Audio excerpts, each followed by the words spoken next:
Now, the Speaker, Alban Bagbin, has tasked 5 committees of Parliament to investigate the concerns of school feeding caterers and also the National Food Buffer Stock Company, which is struggling to perform its role.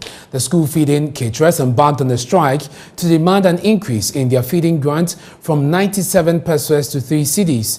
The Buffer Stock Company also has been struggling to provide food to some senior high schools across the country. Parliamentary correspondent Kekwa Santi has the rest of the story.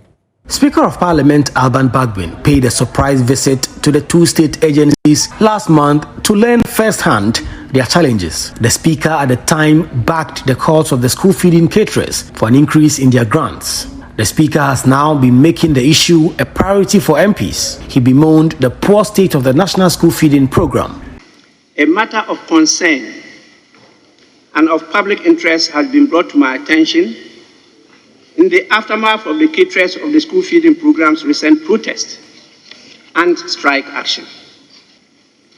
The caterers, who ceased operations in May of this year, are requesting that their grants be increased from 0.97 pesos to 3 Ghana cedis per child per meal.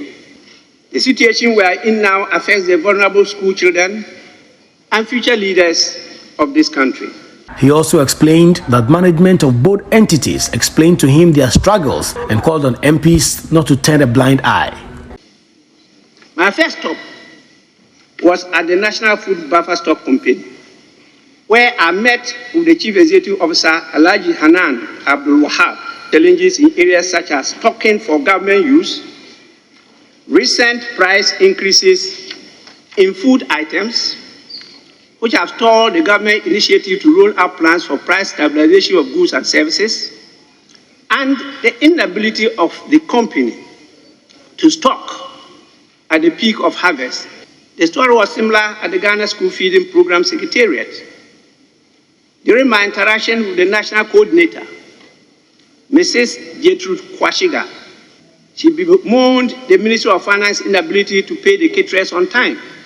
The Speaker has now tasked the Committees on Education, Gender, Children and Social Protection, Health, Food and Agric, and then the Finance Committee to investigate the issues and report back to the House by October. Let it not be said that we are part of the generation of leaders who supported this indecisiveness in standing for the protection and development of the child.